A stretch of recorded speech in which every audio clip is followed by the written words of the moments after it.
Welcome to Master Accounts 483. Now we are going to solve a question on retirement of a partner. मेरा नाम विनोद कुमार है. Question मैं explain कर देता हूँ आपको. एक क्वेश्चन टीएस ग्रेवाल के बुक से है. I have old edition. आप अपने हिसाब से देख लेना. This is question number 31 from TS Grewal. Retirement of partner के चैप्टर से है. आगे पीछे आप देख लेना. क्वेश्चन अगर आपके पास में बुक है तो मिल जाएगा, नहीं तो मैंने क्वेश्चन यहाँ पे तो लिख ही दिया है. क्वेश्चन एक्सप्लेन कर देता हूँ आपको एक बार. X, Y and Z were partners in a firm sharing profits in the ratio of 2:1. That is called the old ratio. Their balance sheet as at 31st March 2025 was liabilities and assets में creditors 49,000, reserve 18,500, capital X, Y and Z का लिखा हुआ है. X का है 82,000, Y का है 60,000, Z का है 75,500. इधर का टोटल 2,85,000 होता है. और इधर एसेट साइड का कैश है 8,000, डेटर्स है 19,000, बिल्डिंग है 2,07,000, पेटेंट्स है 9,000, टोटल 2,85,000 है. This is road balance sheet. अब जो लिखा हुआ है वाई रिटायर्ड ऑन 1 अप्रैल 2025, अभी आया नहीं है 1 April as on the day I am making this video, but मैंने ऐसे फ्यूचर का डेट दे दिया है. Y retired on 1 April 2025 on the following terms. Goodwill of the firm was valued at 70,000 and was not to appear in the books. Clear है? Needs no explanation. Bad debts of ₹2,000 were to be written off. Provision नहीं करना है, सीधे right of करना है, ध्यान रखना. Patents were considered as valueless. Patents ऐसे 9,000 का है, अब उसका कोई वैल्यू ही नहीं है, लॉस हो गया है पूरा का पूरा, तो ध्यान रखना. They are asking you to prepare revaluation account, partners capital account and balance sheet of X and Z after Y's retirement. ठीक, तो अभी हम रिवैल्यूएशन से स्टार्ट करेंगे. मेरे को इरेज करना पड़ेगा ये क्वेश्चन. बुक में तो लिखा वही है, आपको आप रेफर कर सकते हो. आजकल तो वीडियो है, तो no problem, you can refer back. So I am erasing it. और रिवैल्यूएशन कौन बनाएंगे? ये तो बहुत सिंपल क्वेश्चन है, just for starting I am making. तो अगर आपको एडवांस क्वेश्चन इसका चाहिए तो आप कमेंट में लिखिएगा, तो मैं सॉल्व कर दूंगा. कोई एक क्वेश्चन जो भी आपको कैपिटल एडजस्टमेंट का नहीं समझ में आता हो या कहीं पे कोई प्रॉब्लम हो तो okay. Now starting with revaluation account. T form में होगा. I am not writing date particulars and all, बस ऐसे ही खाली खेल देता हूँ. अब इतना तो आपको पता होगा कि जो भी रिवैल्यूएशन में जो लॉस का आइटम होता है इधर, जो प्रॉफिट का होता है इधर. बोल रहे हैं कि गुडविल का तो रिवैल्यूएशन से कोई लेना देना नहीं है. Bad debts of ₹2,000 were to be written off. Bad debt is पैसे गए डेटर्स के, तो 2 डेटर्स हम डायरेक्ट लिखेंगे, प्रोविजन नहीं है. अगर प्रोविजन होता तो हम प्रोविजन लिखते, बट एक बैड डेट्स है तो 2 डेटर्स डायरेक्ट, DVTORS.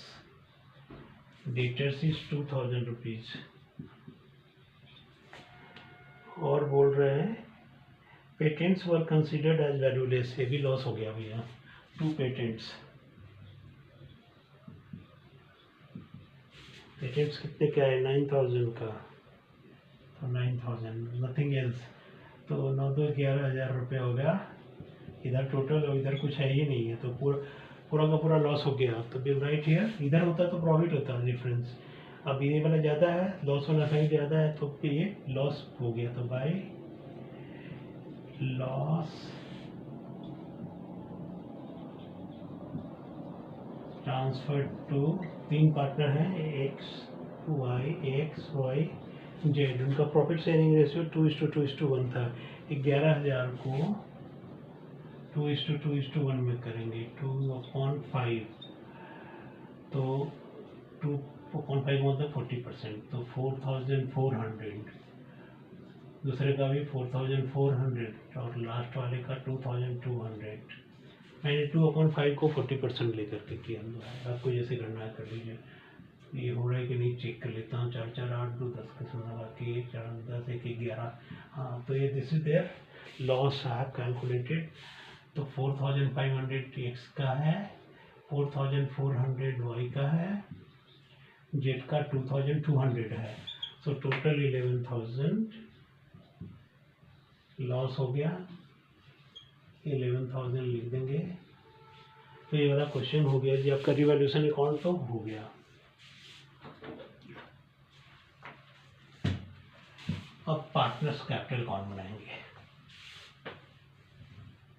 अरे यार एक चाहिए होगा लॉस का 4,400 एंड 2,200 लिख लेता हूँ, ये हमें काम में आएगा अभी।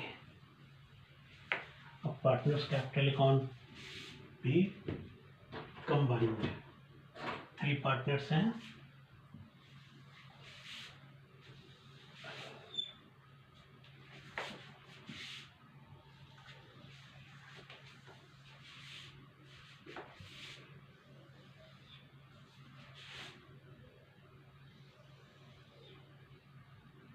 X Y Z, X Y Z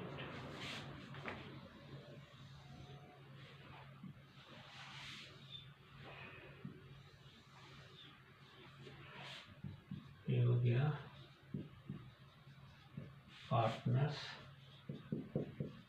capital account X Y Z.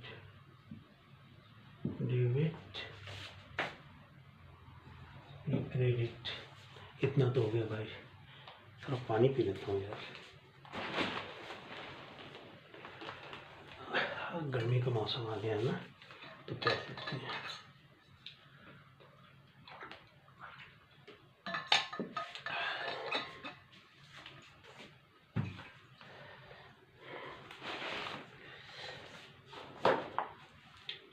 अब बैलेंस लिखेंगे।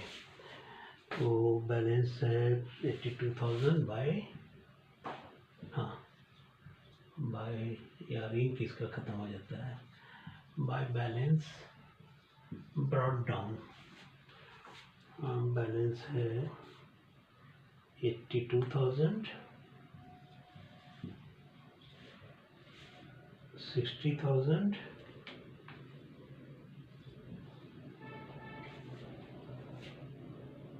75,500। इसके बाद में क्वेश्चन में रिजर्व भी है, तो रिजर्व ट्रांसफ़र हो जाता है सभी पार्टनर्स में अगर कुछ मेंशन नहीं हो तो। रिजर्व तीनों रिजर्व है 18,500।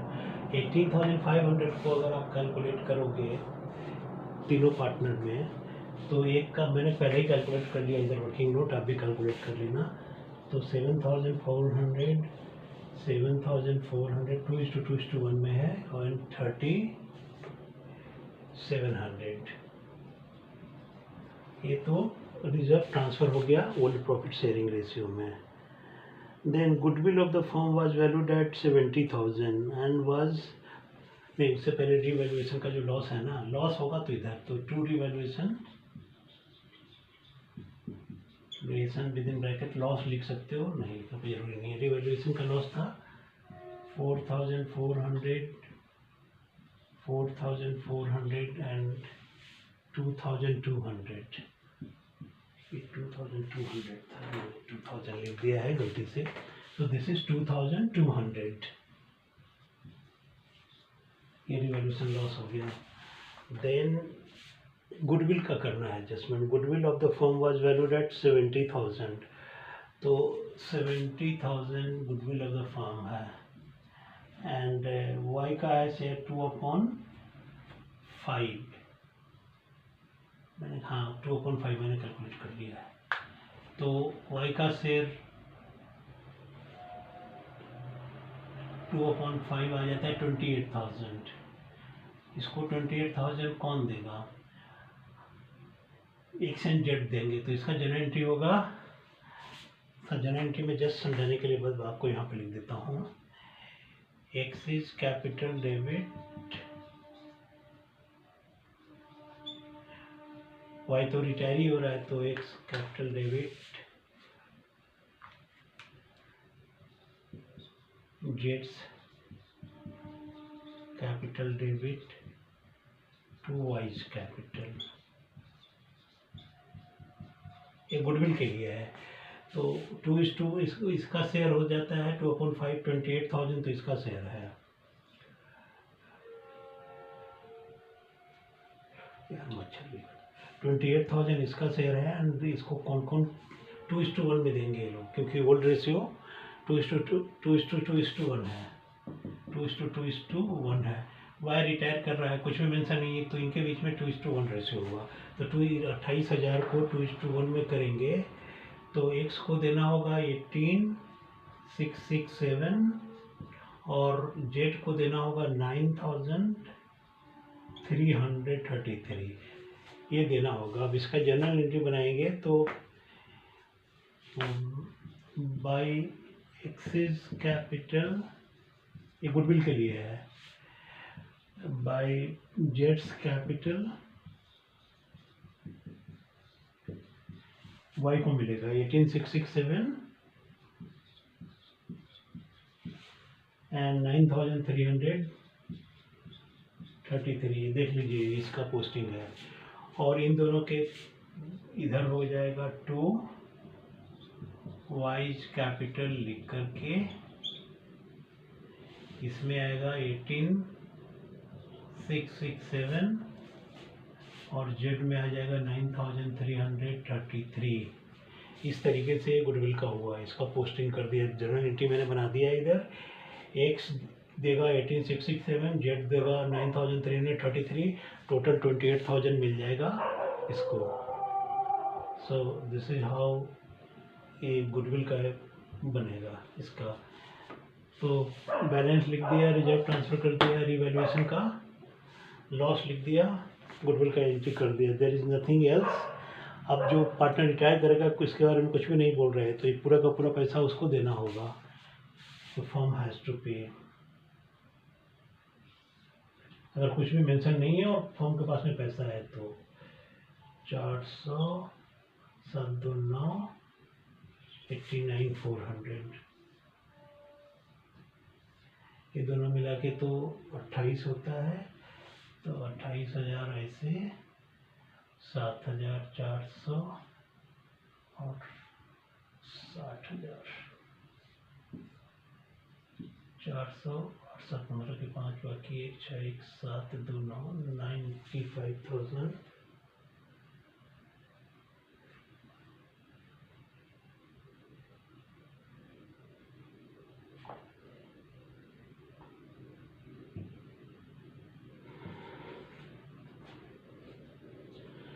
$95,400 और इधर 0075, 12 के 2 बाकी 1, 5, 1, 6, 3, 9, 79,200। तो इनका टोटल आ गया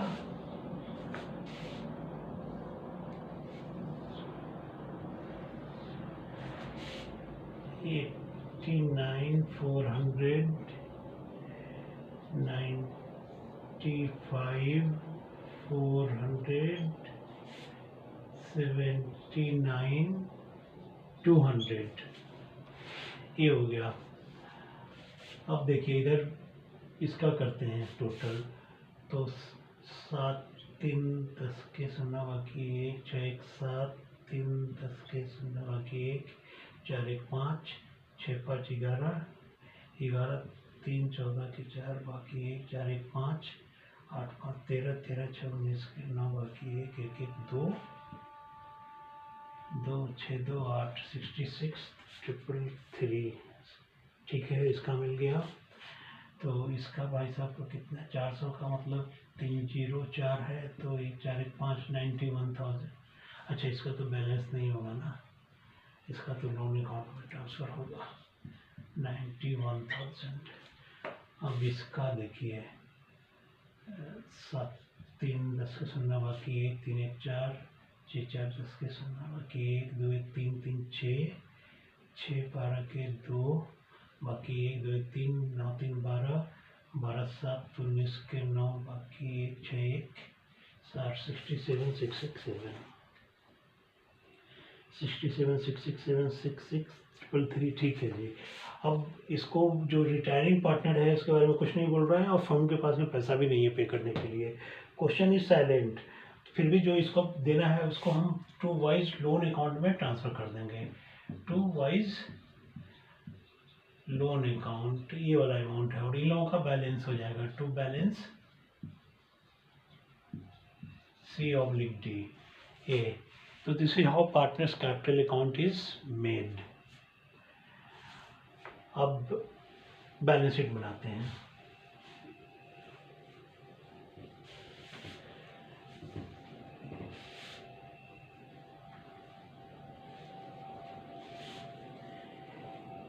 एडमिशन अगर आता है बनाने तो आपको रिटायरमेंट इजी है, डेथ भी इजी है, एडमिशन बेस है। एडमिशन अगर आप स्ट्रॉन्ग कर लो तो हो जाता है। तो बैलेंस शीट बनाते हैं। तो बैलेंस शीट तो वाई तो रिटायर कर गया तो बचा कौन? Balance sheet of X X and Z as on 1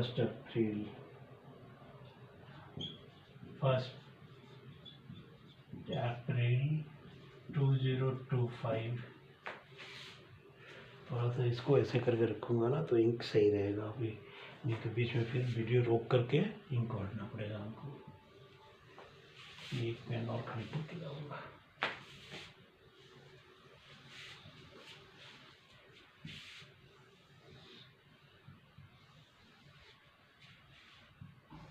अब देखिए भाई साहब, ये लाइबिलिटीज है,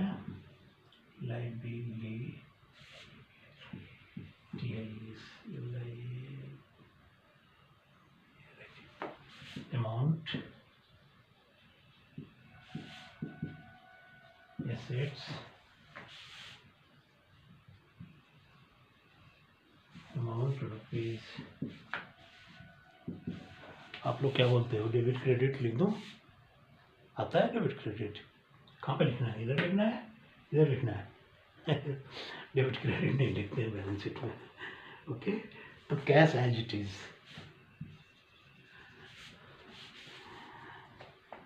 कैश इज 8000। देन डेटर्स है। अभी डेटर्स में 2000 हमने बैड डेट लिखा था तो डेटर है ऐसे 19,000 है लेस बैड डेट 2000 तो 17,000 हो गया। देन स्टॉक, कोई स्टॉक में तो कोई चेंज नहीं है, नथिंग।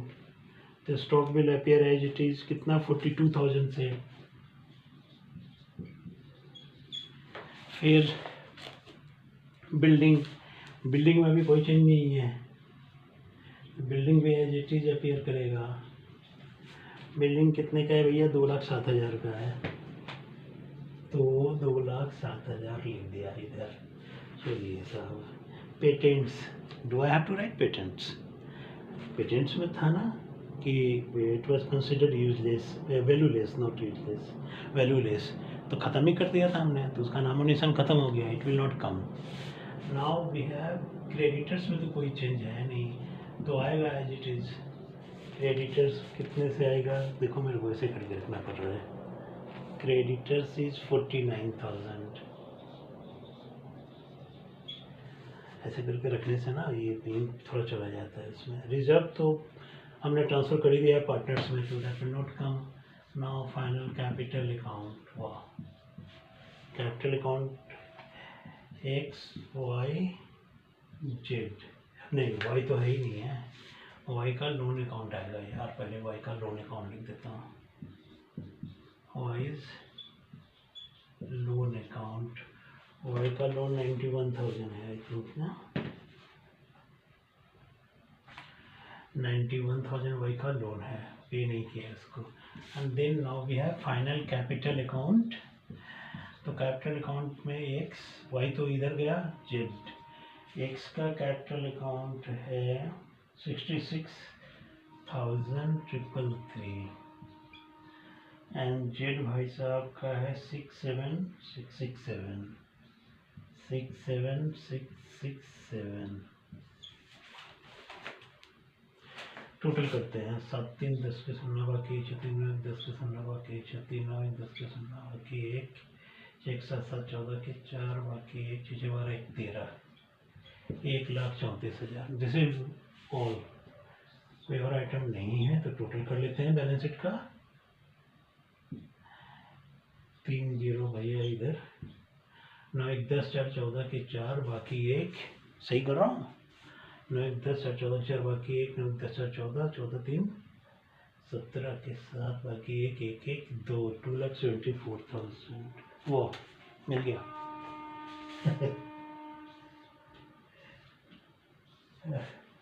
8 इधर 3 0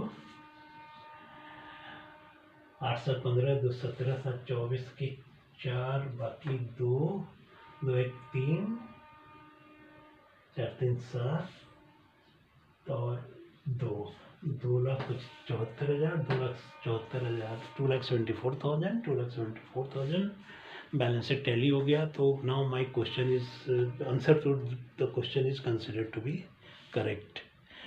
बीच में फिर भी गलती हो सकती है, ऐसा कुछ नहीं है कि बैलेंस शीट मिल गया तो टोटल क्वेश्चन सही है, बट फिर भी this was all about retirement of partner. तो रिटायरमेंट में आपको ध्यान देना होता है, एक तो गुडविल का एडजस्टमेंट करना होता है। गुडविल में जो रिटायरिंग पार्टनर होता है उसको आपको उसका शेयर देना होता है, तो you have to calculate it and then gaining ratio में। यहाँ तो कुछ नहीं था, तो जो बचे हुए पार्टनर थे उनका जो रेशियो था उसमें हमने रिटायरिंग पार्टनर को उसका शेयर ऑफ गुडविल ट्रांसफ़र कर दिया।